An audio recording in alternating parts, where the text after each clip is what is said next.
শুভ সন্ধ্যা সবাইকে। এখানে আমার সন্ধ্যেবেলা সন্ধ্যেবাতি দেওয়া হয়ে গেছে।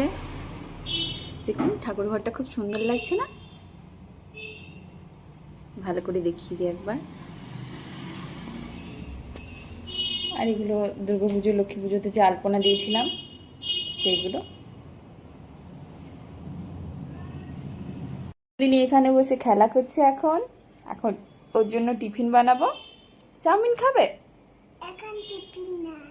তুমি কি চাউমিন খেতে চাও? ঠিক আছে, চলো বানিয়ে নি। তো এই তো জল গরম বসিয়ে দিয়েছি, আর এই যে চাউমিন বানাবো এখন। চলো বানিয়ে নি। তো এখানে চাউমিন বানানো হয়ে গেছে, এবার খেতে দিয়ে দেব। ঠিক আছে, আজ এই পর্যন্ত, দেখা হচ্ছে অন্য কোনো দিন।